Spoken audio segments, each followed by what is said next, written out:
रणभूमि में लोकतंत्र ने हमें पुकारा है और हम तैयार हैं। आज माननीय चुनाव आयोग ने आम चुनावों की घोषणा तो कर दी है, लेकिन ये चुनाव किसी भी सूरत में आम नहीं है, बहुत महत्वपूर्ण है। यह चुनाव फैसला करेंगे कि यह देश और भारत का लोकतंत्र मजदूर, किसान और मध्यम वर्ग के कंधों पर चलेगा या चुने हुए कुछ पूंजीपतियों के कंधों पर चलेगा। यह दिशा ये चुनाव तय करेगा। इसलिए मैं इसको आम चुनाव कहना पसंद नहीं करूंगा। ये बहुत विशेष और बहुत महत्वपूर्ण चुनाव है। इससे तय होगा कि देश बाबा साहब के संविधान पर चलेगा या एक तानाशाह के गुणगान पर चलेगा। इसलिए ये आम चुनाव नहीं है, ये खास चुनाव है। इस चुनाव में न केवल वोट पड़ेंगे, बल्कि अहंकार और तानाशाही के ऊपर एक भारी चोट देने को यह देश तैयार है। इस चुनाव की इंतजार यह देश पिछले कई वक्त से कर रहा था। 10 साल में और खास तौर पे पिछले 5 साल में संविधान और लोकतंत्र की ऐसी कोई मर्यादा नहीं बची जिसको भारतीय जनता पार्टी ने तार-तार नहीं किया हो। चाहे ईडी और सीबीआई और इनकम टैक्स के माध्यम से विपक्ष की आवाज को कुचलना हो, चाहे बेरोजगार नौजवानों के ऊपर लाठियां बरसानी हो, पेपर लीक होने हो, पेपर लीक के बाद उनके साथ जो अन्याय हुआ वो हो रहा हो, वो पिछले 10 साल में पूरे देश ने देखा। एमएसपी की जायज मांग करते हुए 750 किसान शहीद हुए, वो पूरे देश ने देखा। किसानों को दिल्ली पे आने से किस तरह से रोका जा रहा है, ये पूरा देश देख रहा है। महिलाओं के साथ सड़क पर सरेआम जो रवैया हमने देखा इस देश में होते हुए, बलात्कार हो रहे हैं, मॉलेस्टेशंस हो रही हैं, चलना दूभर हो जाए महिलाओं का, वो भी ये पूरा देश देख रहा है। मणिपुर से लेकर और महाराष्ट्र तक जो कोई वर्ग ऐसा बचा हो जिस पर अत्याचार न हो, हमें ऐसा नहीं लगता कि ऐसा कोई वर्ग बचा होगा। मणिपुर की जब चर्चा हो ही रही है तो अकारण अनाप शनाप बोलने की आदत रखने वाला व्यक्ति जो 2-2 घंटे टेलीप्रॉम्प्टर्स, 6-6 टेलीप्रॉम्प्टर्स लगा के भाषण देने की जिसकी आदत हो, मणिपुर के वक्त वो टेलीप्रॉम्प्टर ऑफ हो जाते, मुंह बंद हो जाता है, मुंह में दही जम जाते, एक शब्द मणिपुर पर प्रधानमंत्री के मुंह से नहीं निकलता। और पिछले कुछ दिनों से चंदा लो और धंधा दो की जो नीति है भारतीय जनता पार्टी की, वो पूरे देश के सामने बेनकाब हुई है, आप सबने देखी है। कई हफ्तों से, महीनों से, सालों से महंगे वकील खड़े किए गए कि ये आंकड़े सार्वजनिक न हो। देश जानना चाहता था कि आखिर क्या छिपाना चाहते थे आप, क्यों ये आंकड़े सार्वजनिक नहीं होने देना चाहते थे आप। लगातार बहाने, एक के बाद एक बहाने बनाए गए। एसबीआई पर दबाव डाला गया, स्टेट बैंक ऑफ इंडिया पर। हम धन्यवाद देते हैं माननीय सर्वोच्च न्यायालय का, जो लोकतंत्र की ढाल बनकर खड़े रहा और ये आंकड़े अब सार्वजनिक हुए हैं। 12,000 करोड़ का चंदा लॉटरी वाले, वैक्सीन वाले, खदानों वाले, जिन सब से जो चंदा लिया गया, इसके बदले में प्रधानमंत्री ने इन्हें क्या क्या दिया, ये आप लोग सब जानते हैं, वाकिफ हैं। लगातार हम इस पे चर्चा करते रहते थे। इधर ईडी की रेड होती थी, उधर भारतीय जनता पार्टी की गुल्लक में सिक्के गिरने शुरू हो जाते थे। ये भी हम सब ने देखा। और एक मजाक एक तरह से चारों तरफ अब सोशल मीडिया पे दिखता है कि उद्योगपति के दरवाजे पर भाजपा का इलेक्टोरल बॉन्ड्स दिखा देते, ईडी रिवर्स गियर में चली जाती, फिर वो एड्रेस भूल जाती, फिर वहां ईडी कभी नहीं जाती। तो पूरे लोकतंत्र का एक तरह से चंद एजेंसियों ने एक लालची तानाशाह का गुलाम एक लोकतंत्र को बना दिया। ये कोई मजाक की बात नहीं है। ये जो चंदे की लूट का पैसा है, ये जो हफ्ता वसूली का पैसा है, ये जो वसूली सरकार बैठी है केंद्र में, इसलिए अपनी पार्टी का हर जिले में 7 सितारा ऑफिस बनाया। राष्ट्रीय स्वयंसेवक संघ का हर राज्य में, हर जिले में कुछ न कुछ कंस्ट्रक्शन चल रहा है। स्कूल की छत हो या न हो फर्क नहीं पड़ता, भारतीय जनता पार्टी का 7 स्टार ऑफिस होना आवश्यक है। यह है इस चंदे का धंधा, यह है इस हफ्ता वसूली सरकार की असलियत। और हमारे कुछ साथी भारतीय जनता पार्टी के कार्यालय में, आप जैसे साथी जाते हैं तो बताते हैं एक एक कमरे में 4-4, 5-5 सबसे महंगे एसी। कि कहां से आ रहा है पैसा, किसका पैसा है? इस पैसे के बदले में आप क्या क्या बेच रहे हैं? 10 साल से ये सारे सवाल हम सबके जहन में हैं, हम सबके दिमाग में हैं। आप लोग नहीं चला पाते हैं, लेकिन आपके दिमाग में भी हैं ये सवाल। किस तरह से विधायक खरीदे जाते हैं, सरकारें गिराई, किस तरह से विधायक खरीदे जाते हैं, सरकारें गिराई जाती हैं, किस तरह से नेताओं को ब्लैकमेल कर करके उनकी पार्टियां बदलवाई जाती हैं, जमीर का सौदा किया जाता है। ये पैसा कहां से आता है? कल बहुत ऐतिहासिक दिन है, हमारी पार्टी के इतिहास में भी बहुत महत्वपूर्ण दिन है और इस देश के लिए भी बहुत महत्वपूर्ण दिन है, हमारे लोकतंत्र के लिए बहुत महत्वपूर्ण दिन है। कल राहुल गांधी जी के नेतृत्व में जो भारत जोड़ो न्याय यात्रा चल रही है, जो मणिपुर से शुरू हुई थी, कल उसका मुंबई में समापन है।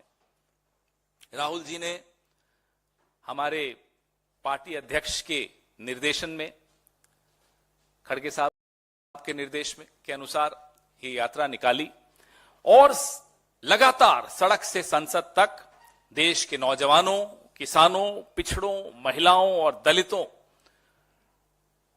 और शोषितों के हितों के लिए संघर्ष लगातार किया। 2 यात्राएं निकली हैं, ये दूसरी का कल समापन है। भारत जोड़ो यात्रा आप सबने कवर की थी, आपने देखा था कि वो देश के कोने कोने तक गए, जनमानस की भावनाओं को समझा, समस्याओं को समझा और लोगों ने भी राहुल जी को और कांग्रेस पार्टी को बहुत नजदीकी से समझा।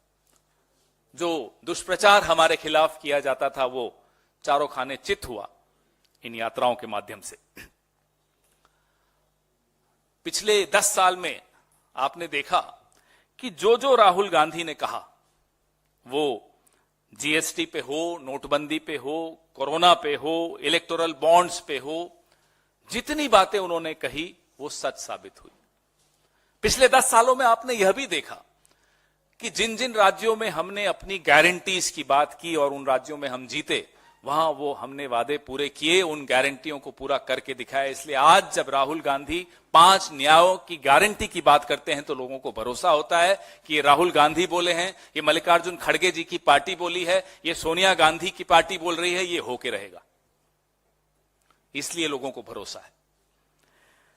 हमने गिनती करो का एक नारा दिया, राहुल गांधी ने दिया। किसकी क्या, कौन सा वर्ग, कौन सी जाति, कौन सी क्लास, ये संख्या की जानकारी होनी आवश्यक है, तभी नीति निर्धारण हो सकेगा। इस देश की राजनीति की दिशा इस नारे ने बदल दी है। युवाओं को पहली नौकरी पक्की और 30 लाख खाली पड़े सरकारी पदों को भर्ती भर देना, उनको भर देना, वो रिक्तियां खत्म करना, ये गारंटी राजनीति को बदलने की दिशा में एक बहुत मजबूत कदम है। आज के बाद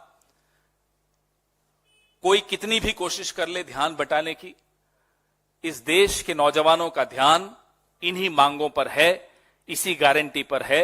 वो जवाब मांग रहा है, वो इंतजार कर रहा है कि चुनाव शुरू हो और वो ऐसी पार्टी को वोट दे जिसने 30 लाख नौकरियां भरने की गारंटी दी है, जिसने पहली नौकरी पक्की का वादा किया है, वो है Congress party.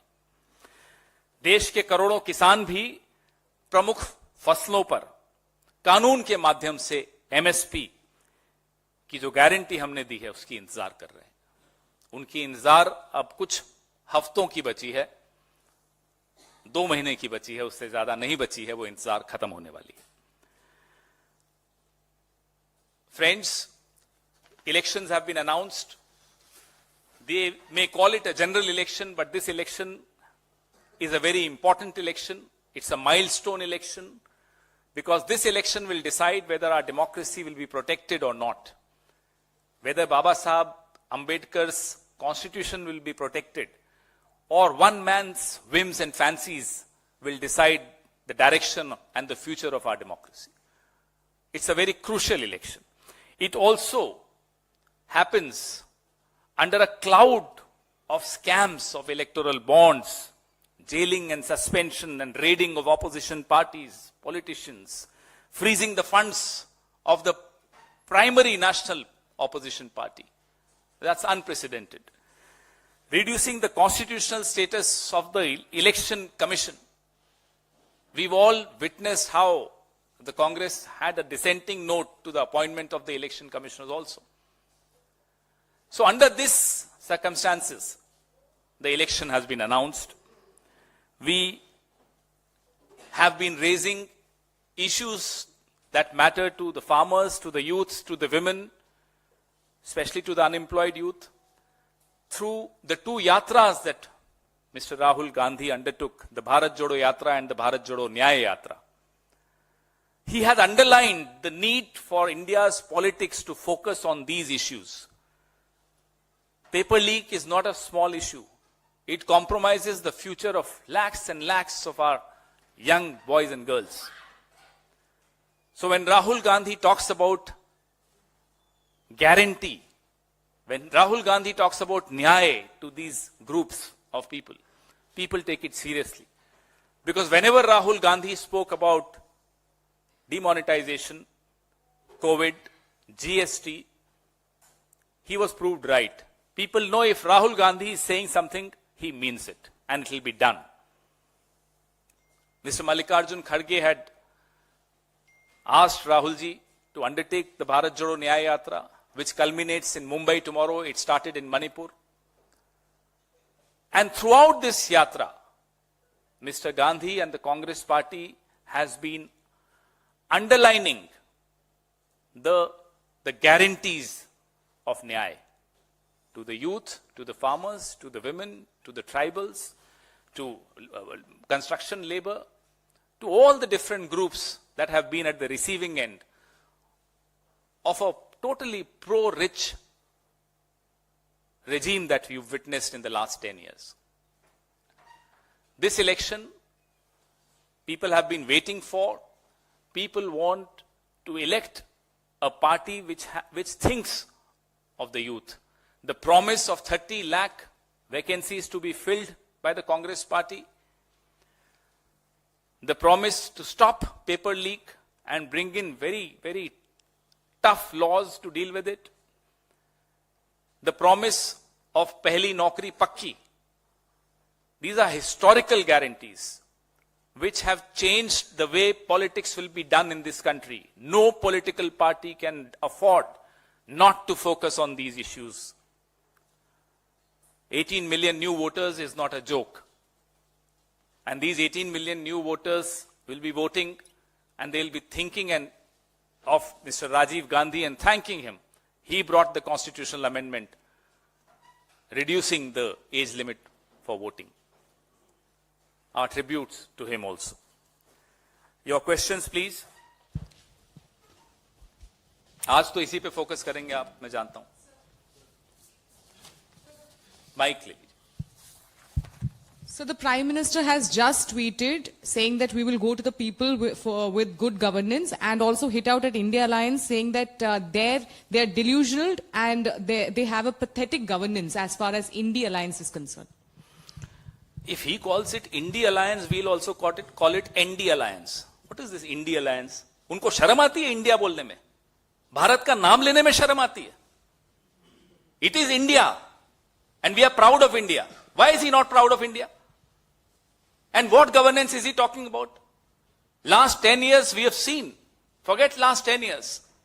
Last few months, this Prime Minister does not have the courage to open his mouth on Manipur. He is talking about governance. Today, after the expose by thanks to the Supreme Court, can he even open his mouth? Can he even face all of us? because this corruption goes right to his doorstep. He is the director, producer of this film, this corruption, this institutionalized corruption of the electoral bond scheme. Who is he to talk about governance? I think he should be ashamed of himself before opening his mouth after this expose. 12,000 crores from lottery kings, from minors, from people who were threatened by ED, CBI and IT and then fleeced with money. This Hafta Vasuli Sarkar, the head of this Hafta Vasuli Sarkar has the courage to pass judgment on us. I challenge the Prime Minister, ask him to go and engage with the youth of this country. They'll tell him what they think of him. 2 young people commit suicide every hour in this country. And the Prime Minister is talking about good governance. We are angry even describing it. Does he have the courage to go to any university and have a freewheeling discussion with the youth? He will know what they think of him. Does he have the courage to go to Kanpur and meet the family of the girl and her father also who died? We know he doesn't have the courage to go to Manipur. He can go and enjoy life in Kaziranga, but he cannot go half an hour away to Manipur. He's talking about good governance. Anyway, enough of his talk. 10 years we've been listening to him. The next 2 months, the country will be rid of this total rhetoric that he is resorting to. No substance, only packaging. Pawan ji, sir, पवन जी, तमाम bypolls विधानसभा चुनाव और लोकसभा चुनावों का schedule आ गया, लेकिन कश्मीर का schedule नहीं आया है। पूछिए ना प्रधानमंत्री से, गुड गवर्नेंस वाले जो बने फिरते हैं, पूछिए क्या हुआ कश्मीर में? चुनाव कराने की हिम्मत क्यों नहीं करा पा रहे? हमारे वक्त 72% पार्टिसिपेशन होती थी इलेक्शन में कश्मीर में। क्या हुआ इनकी बड़े बड़े वादों का और दावों का?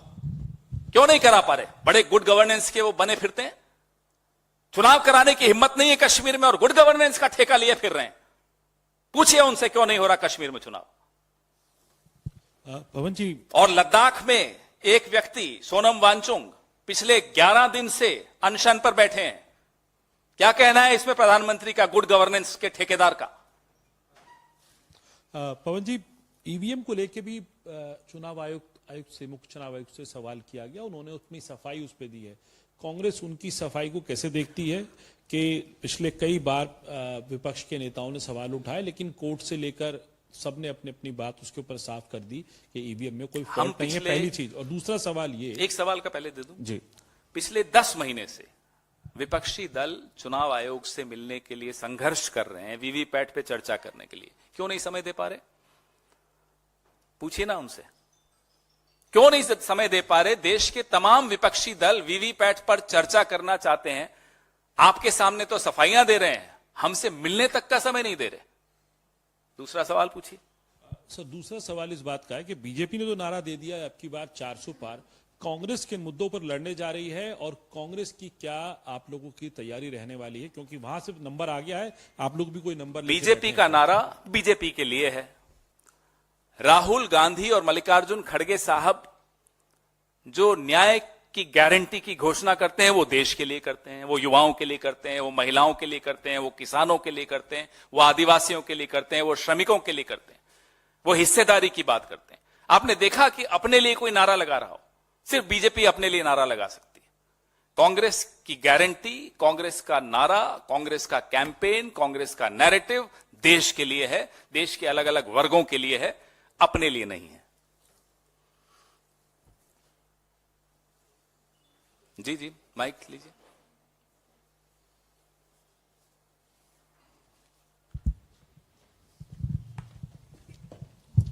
जिस तरह से चुनाव आयोग ने कहा कि चुनाव में आलोचना करने की सबको आजादी है, लेकिन फेक न्यूज की आजादी किसी को नहीं है, इसको लेकर उन्होंने कहा कि हम सख्ती बरतेंगे। वहीं विपक्ष का बार बार आरोप होता है कि पिछले कई चुनावों को लेकर आज चुनाव आयोग से उन्होंने शिकायत भी की कि जब कोई सत्ता पक्ष के नेता हेट स्पीच देता है उस पर चुनाव आयोग नरमी दिखाता है, वहीं अगर कोई विपक्ष का नेता होता है उस पर सख्ती बरती जाती है।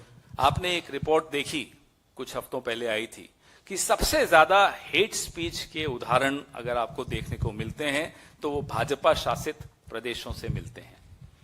चुनाव आयोग क्या करेगा, उनके बारे में क्या करना चाहता है, क्या करने की हिम्मत है, वो चुनाव आयोग से पूछिए आप। ना केवल हेट स्पीच, जो फेक न्यूज चलाई जाती है, सोशल मीडिया पे चलाई जाती है, आप किसी को सड़क चलते पूछ लीजिए, साहब इस देश में फेक न्यूज सबसे ज्यादा कौन चलाता है, आपको जवाब मिल जाएगा, बीजेपी चलाती है। पूछिए चुनाव आयोग से कितने क्या कदम उठाए उसने उन नेताओं के खिलाफ, उन पार्टियों के खिलाफ जो फेक न्यूज और हेट स्पीच का सहारा लेते हैं। हम उम्मीद करेंगे कि चुनाव आयोग, जो कि छोटी छोटी शिकायतों पर जो विपक्ष के खिलाफ होती हैं तुरंत एक्शन लेता है, हम उम्मीद करेंगे कि इस बार आंख पर पट्टी बांधकर ये नहीं देखेगा कि किसका क्या चुनाव चिन्ह है, किसका क्या नाम है, कौन किस पद पर बैठा है, प्रधानमंत्री हो या गृह मंत्री हो, अगर किसी के खिलाफ शिकायत हो तो चुनाव आयोग को उस पर एक्शन लेना चाहिए। हम यह भी उम्मीद करते हैं और अपेक्षा करते हैं चुनाव आयोग से कि जो मॉडल कोड ऑफ कंडक्ट है वो अक्षरशः लागू किया जाएगा।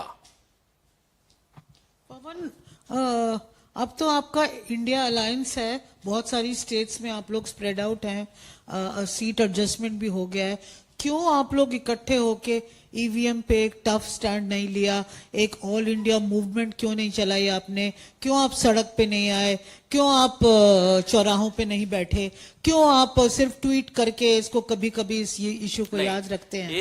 एक किसी भी मुद्दे को उठाने से पहले जो तरीका है कि आप चुनाव आयोग जाएं या कोई और इंस्टीट्यूशन के पास जाएं, वो तरीके पहले अख्तियार करने पड़ते हैं, वो करना जरूरी है। इस पे रिसर्च भी होती रही, लगातार लोग रिसर्च कर रहे हैं, हम अपनी आवाज भी उठा रहे हैं, चुनाव आयोग को पत्र भी लिख चुके हैं। ये एक जनता का मुद्दा है और जनता में, खत्म करने दीजिए, जनता में इसकी जागरूकता लाने में हमने कोई कमी नहीं छोड़ी। लगातार हम इसमें बात संवाद कर रहे हैं, अलग अलग समूहों से कर रहे हैं, ताकि लोगों को भी समझ में आए कि ये सवाल वाजिब हैं, ये जायज सवाल है।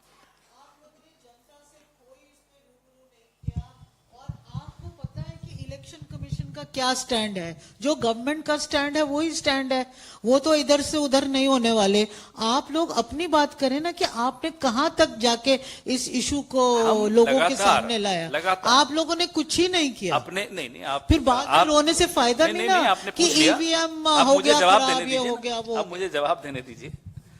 आप जो कह रही हैं वो गलत है, क्योंकि हम लगातार हमारे वर्कर्स के भी माध्यम से, समाज में जो पॉलिटिकल पार्टी की प्रेजेंस होती है वो किसके माध्यम से होती है? ऐसा तो नहीं होता ना कि मंच पर बैठे और सामने जनता बैठी है वही माध्यम होता है। माध्यम होता है हमारे वर्कर्स, हमारे ऑफिस बेरर्स, वो जो समाज से ही आते हैं, समाज में ही घुल मिलकर रोज बात कर रहे होते हैं, चर्चा कर रहे होते हैं, अलग अलग विषयों पर बात कर रहे होते हैं। उसमें यह भी विषय है, इस पे हम लगातार बात करते हैं। नहीं, मैं घुमा नहीं रहा, मैं तो स्पष्ट बात कर रहा हूं। आप मुझे बताइए ना, क्या वर्कर क्या मार्स से आता है या वीनस से आता है? वर्कर और काडर भी इसी समाज से आता है।